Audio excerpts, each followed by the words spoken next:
Today, everyone, we are talking about managing losses, selling, when to take profits, all important things. In fact, this was one of the key questions that came up during yesterday's webinar, or I should say Wednesday's webinar, getting my days mixed up. Wednesday's webinar about selling. So, what when should we sell? Great question. There's actually four ways that I think that we need to have in order to sell and sell well. Give ourselves four different strategies. It's kind of like being in the movies where you walk into the movie theater and there's not just one exit, there's multiple exits all around the theater. So that way, in case the movie is not so great, you could exit right out the door, or in case if there's a fire in the middle of it, you could go in any direction and get out. That's what we need to have set up for our trade. So today, I want to discuss with you four key ways to sell and give you some of the strategies of how I personally like to do it. As we're walking through this, I encourage you to use the chat, ask lots of questions. We'll go slow. We've got about half an hour here together. So let's dive in. The first one up is stop losses. Stop losses should be defined before we even enter the trade. So, for example, let's say, bring up a chart here, and let's just say that you are considering a trade in, I don't know, here's here's one that I was in not too long ago, RBRK, and go back in time to show you more of what I was looking at the time.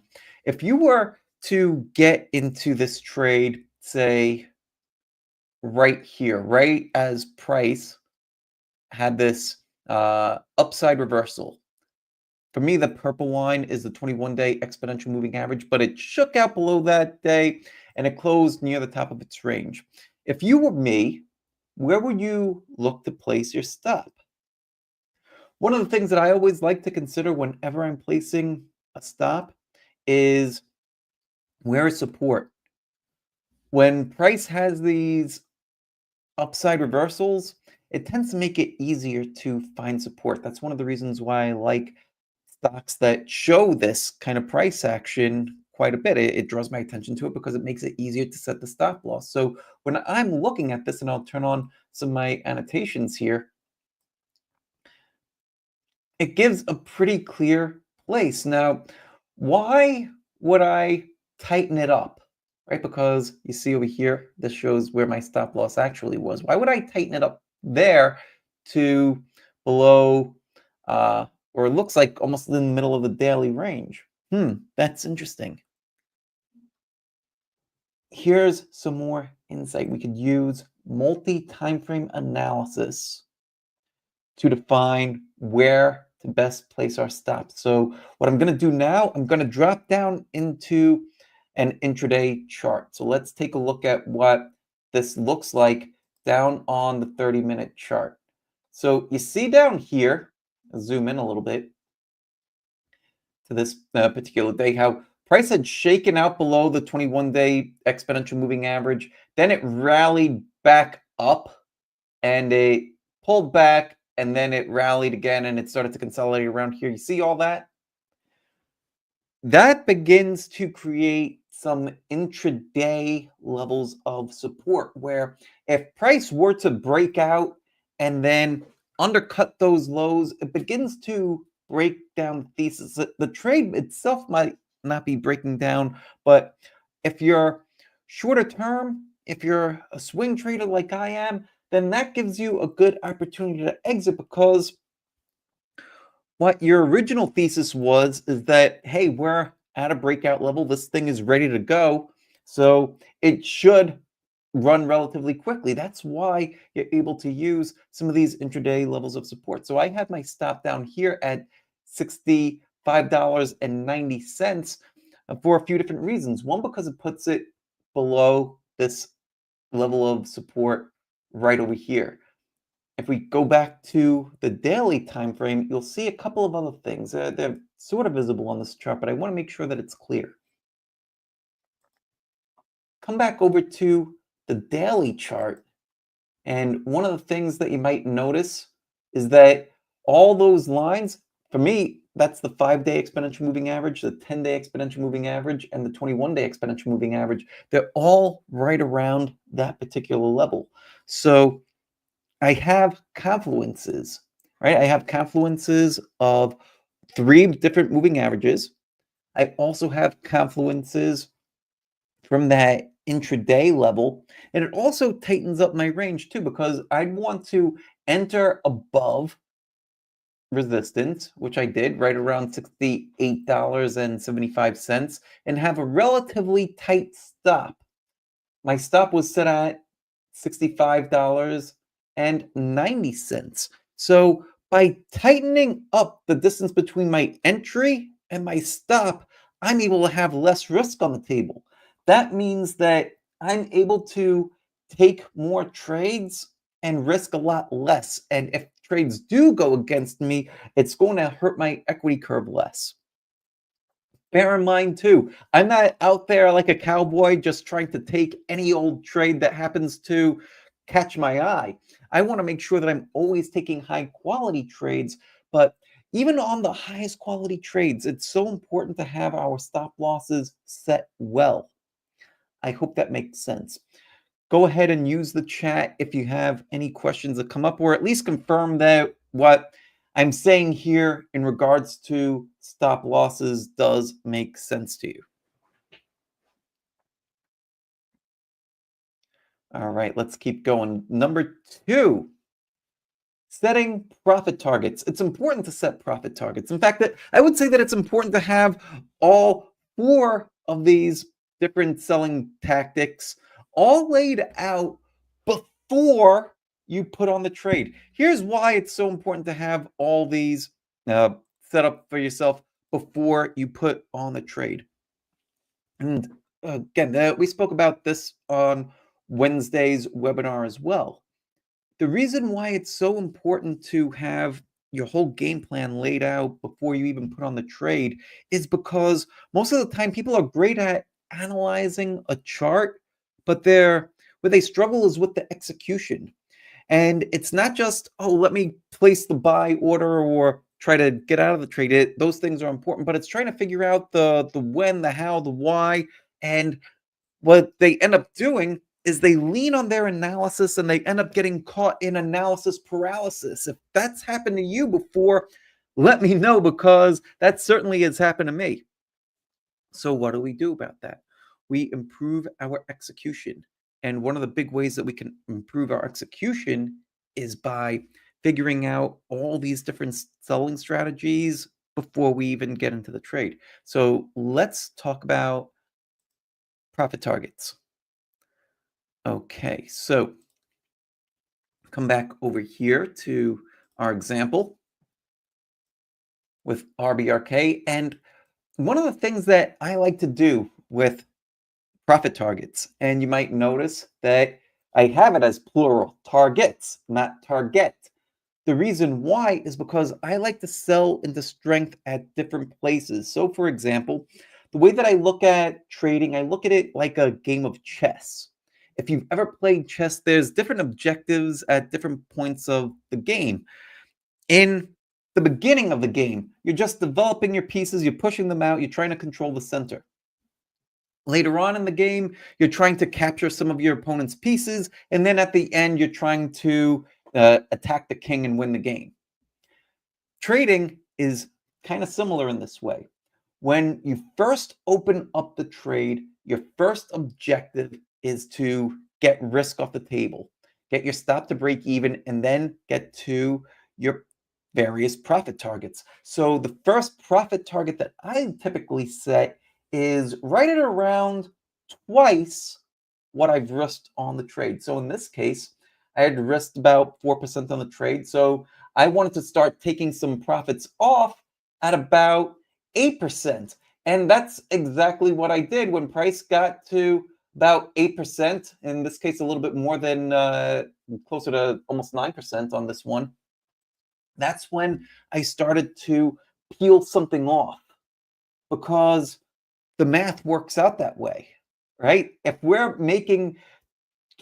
could win $2, but only risk $1, you could be right half the time and you'll come out way ahead. I like math that works in my favor. I don't want to have to rely on being right all the time in order to be a profitable trader. So if I can take something off when I start to get to twice what I've risked, that's my plan. That's what I want to be able to do in most instances. Now, I also find it fairly important for that 2R scale out, that first scale out, not to just be at an arbitrary spot. So, for example, let's just say that it was at 80, right? Like way up here. It's almost in a no man's land kind of thing. So, when I'm looking at, well, where is 2R? 2R in this case, let's just get the exact level over here. Let's play around with this, put this down to twice what the risk was, and it's almost right there. It's almost right there. But well, what you can see here too is that the levels line up with the prior chart high. That's something that I like to incorporate when I'm setting profit targets as well. Yes, I want the math to work. Yes, the math is very important in order for the whole trading system to work. We also want to take a look at where prior resistance levels are. And I also like to take a look at where things like Fibonacci levels are. If you're using stuff like that, great. If not, you don't have to. But I want to see what lines up with where I'm looking to take profits. Is it a natural place where price would likely to find sellers? That's where I want to start peeling something off. And if it doesn't really work out, like let's just say, for example, that the first spot weren't up at 74 and a half. Let's say that it was closer to, I don't know, say down here at around 71 and a half, only about one times what I was risking, then I probably wouldn't take the trade because I want to be in trades where I could get 2 to 1 reward to risk. Does that make sense? I hope that makes sense. Part of the reason for that too is, or I should say, one of the benefits of that is that it helps to reduce over trading. If we're only focused on the best of the best and we've got a strict criteria for what we constitute as the best of the best, then it's naturally going to narrow down the filter and we're not busy chasing profits. We're busy focusing on executing the best trades. All right, let's move on. So the next, get my chart reset over here. The next thing to talk about, backstops.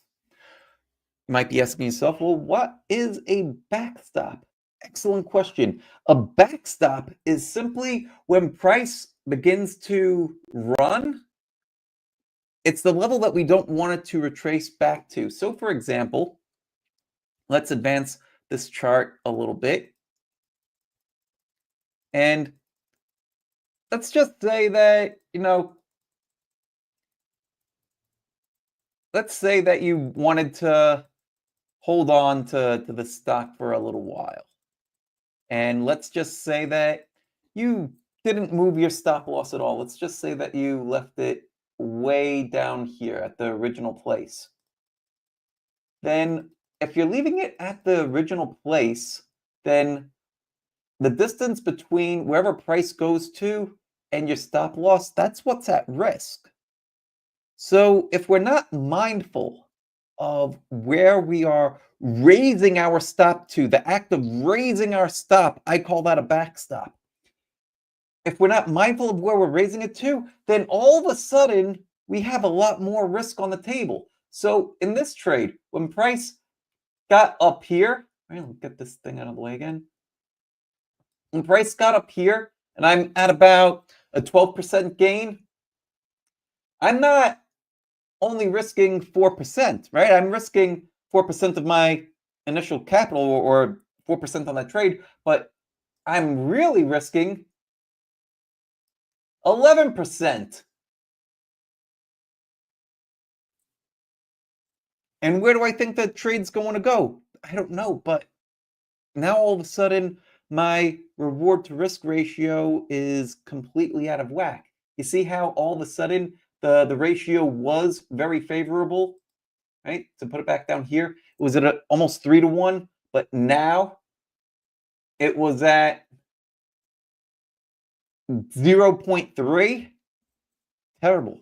That's why, or one of the reasons why, it's so important to raise our backstops. Raise our backstops. Take that risk off the table. And to put it at logical levels, for me, the first level that I look for is to get my stop to break even as quickly as I can. Just like how I mentioned in that chess playing example, my objective number one, get the initial risk off the table. So when price pulled back and started to move higher again, it's at this point here that I'm getting that initial risk off the table, getting my stop to break even. Then as price begins to not do so well, right? Like over here, where price the pulls back some more, shakes up below the 21 EMA, then runs back up. Then I'm raising my stop again, so that way I could lock in more profits. I start selling more, and to talk about the fourth strategy, right? Because we've gotten through three so far. We've gotten through stop losses, profit targets, backstops, raising the backstop, all right, taking risk off the table. The last one is what I call danger signals. Danger signals come in a variety of ways. Basically, what danger signals are telling us that, hey, momentum is coming out of this trade. Do you want to continue to hold on to it? Right? It's like a warning sign flashing at us. So, do we want to continue to hold this trade? Well, on this day when price started to pull back, it pulled back to my break even point. It rallied, but I actually ended up selling the remaining portion of the position right up here. Now, I had sold along the way. So on the last bit of the trade, I'm exiting most of it at about what's that? That turned out to be about 1.5 times my risk overall. So I sold some up here, I sold some over there, and I sold the last bits right in here. And I sold them based on danger signals. So what are some of these danger signals to be looking for? Excellent question. I talk about them in my book, The Trading Mind Wheel, but I actually had someone code the danger signals from the Trading Mind Wheel book into uh, into this.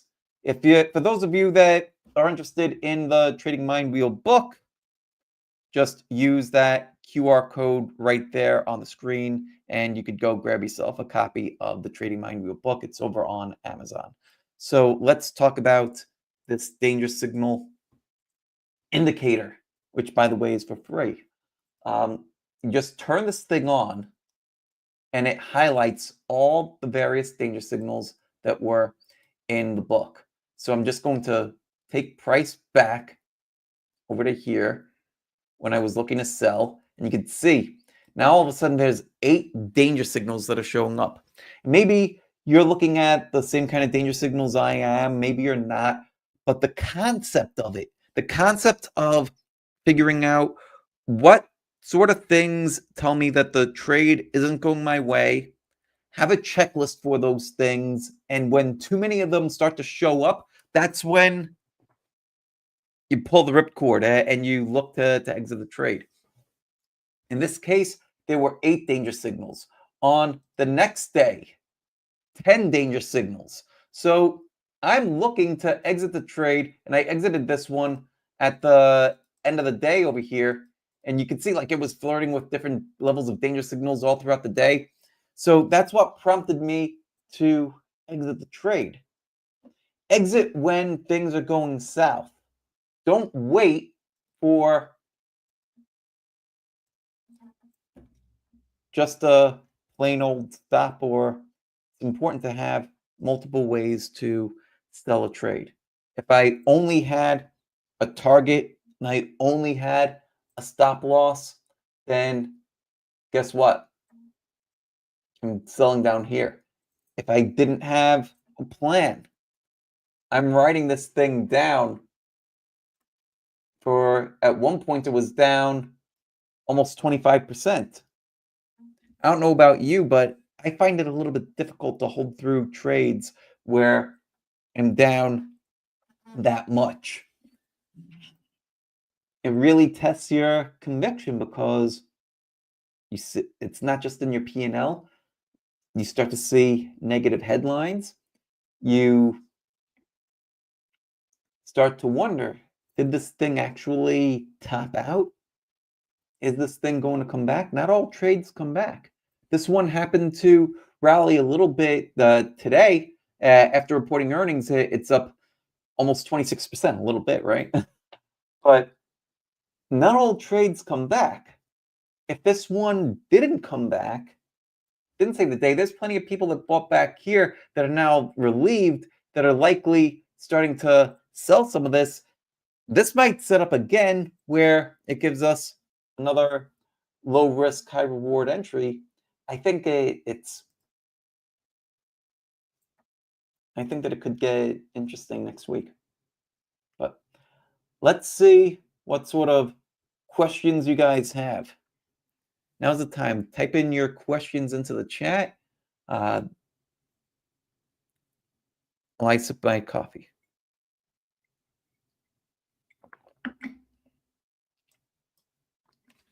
Let's see. Well, what kind of questions do we have? Another question that came in that was fairly common during the webinar was, well, how can I get more of a deeper understanding into this stuff? It's great to see it on a webinar. It's great to see it on a live stream. Is there a way that I could have more personalized coaching, or is there some sort of course or something where I could go deeper into what you're teaching here? And the way that you're able to do that is through our accelerator program. The accelerator program. We have group coaching inside our accelerator, and we just had a 7-day challenge where traders would take a look at their skill set. There's 8 skills that I talk about in the trading mind wheel. They picked one, they focused on it, and they focused on, well, what can I do to improve in this area? Some people improve their journaling skills. Some people improve their analysis skills. Some people were doing studies on different model stocks. And when you have a focus like this, and you have other people around you that are working on similar projects, it's very motivating. It motivates me. And actually, tomorrow we're getting together over on Google Meet to have a deeper discussion on these things. And so, if that's something that you're interested in, I would love to see you there. Just scan the QR code on the screen or go over to marrowwealth.com and check out the accelerator there. Okay, so I do see another few questions coming in.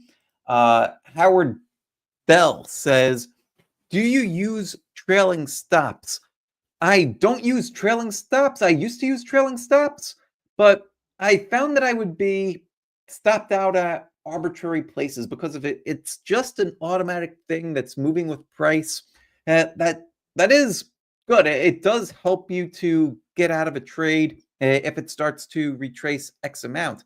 But where it exits, sometimes that could be the spot right when price is ready to reverse and begin to rally again. So it's one of the reasons why actually developed this danger signal concept because if price is falling and let's say it gets to a trailing stop area, maybe it's just having a bad day. Maybe there's nothing else that's wrong with the trade. Or maybe there's a variety of things that are wrong with the trade, just like how we saw earlier uh, with RBRK. On this day here, it had 9 danger signals on it, right? This day right here, when it tested the 50-day moving average, it bounced off of it, closed at the top of its range. That could be a support day. But it turns out that there were so many danger signals that it actually tipped the boat over. So that's why one of the things that I like to do is to use danger signals rather than trailing stops. Hope that answers your question. Let me know if you have a follow-up. Here's another question. How do you add the danger signals to TradingView? Excellent question.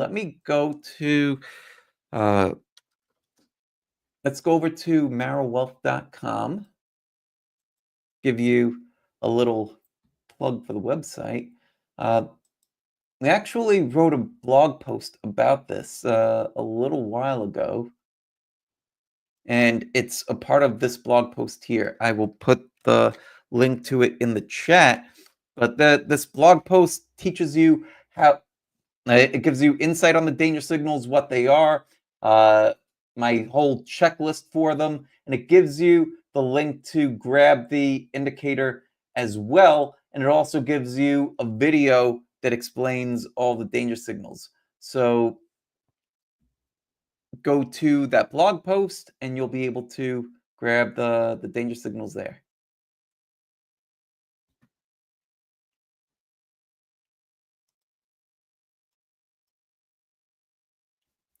Let's see, what other questions do you have? We have a few more minutes that I could hang around.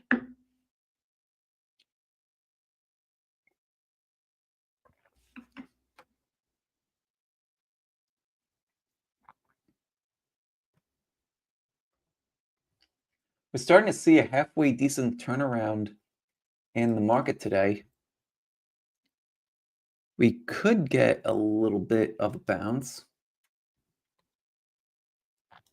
This finally, the first thing when I look at these charts of the major indexes, let me turn off my my annotations. I don't know about you, but I like to draw all over my charts. But for other people looking at it, it looks like a mess. But anyhow, the thing that I notice on these charts is that each of the moving averages are climbing back above their 5-day exponential moving average.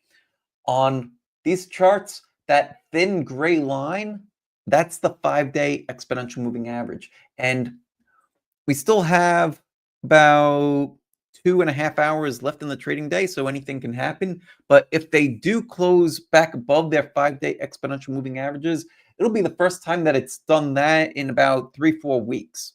So a little bit of a change in character. Market's definitely been in an oversold condition for a while, so seeing a rally back is reasonable to expect. Is it something that's going to turn into something? Well, we'll see. It's one of the ways that I try to figure out that question has a lot to do not just with the stock, not just with the indexes, but with the stocks that are setting up, the growth stocks.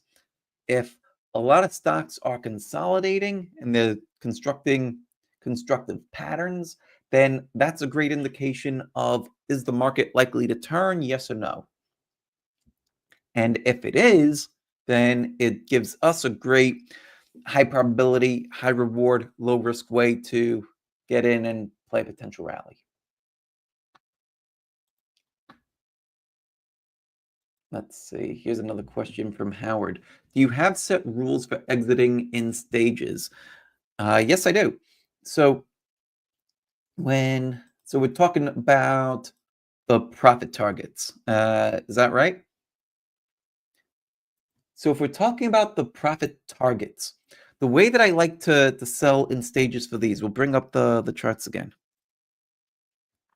The way that I like to do it well with this is to first, I'm generally taking about a quarter of the trade off, so a quarter of my position off when I get to about twice what I've risked. Sometimes it's a little bit more, sometimes it's a little bit less, depending on uh, the price action and where the different resistance levels happen to line up. But generally speaking, it's about twice what I've risked, and generally speaking, it's in the ballpark of about 10%. Then after that, the next scale out is generally at around 4 times what I've risked. So getting to about that 20% gain level. At around that point, when I'm selling and I take off another quarter of the trade, now all of a sudden I'm out of half the trade. I'm up about 20% and I'm out of half the trade already. And that last piece, that last half of the trade, the objective is to get to my average, what I call the average high watermark. What is the average high watermark? I'm glad that you asked. The average high watermark is how far have trades run while I'm in them. So for example, this one here, I got in over here, I believe it was on January the 17th. And this one got to about 16%. So for this trade, the high watermark was 16%. So I'll take a look at my past trades, my recent past trades, and see, well, how far did most of them get? Did most of them get 16% like this one did? Was it more? Was it less? If this one is an outlier, where this one made a lot more than the others, then I would be looking to take profits a little bit quicker. If most of the trades have made much bigger profits, right? Let's say that most of them are getting to 30%, 40%, then I would want to let that last piece run a bit longer to catch up to the average high watermark. And then I'm selling a quarter there.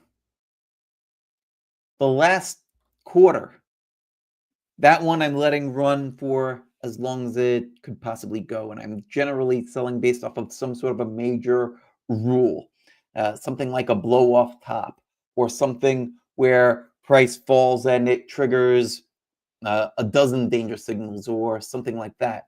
Generally on a parabolic move, we're selling based on some sort of weakness. But the objective with that last piece is to let it go as far as it can.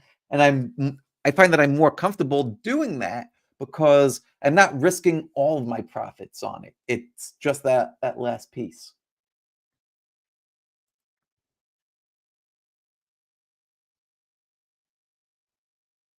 All right, cool. So it looks like that answers the question.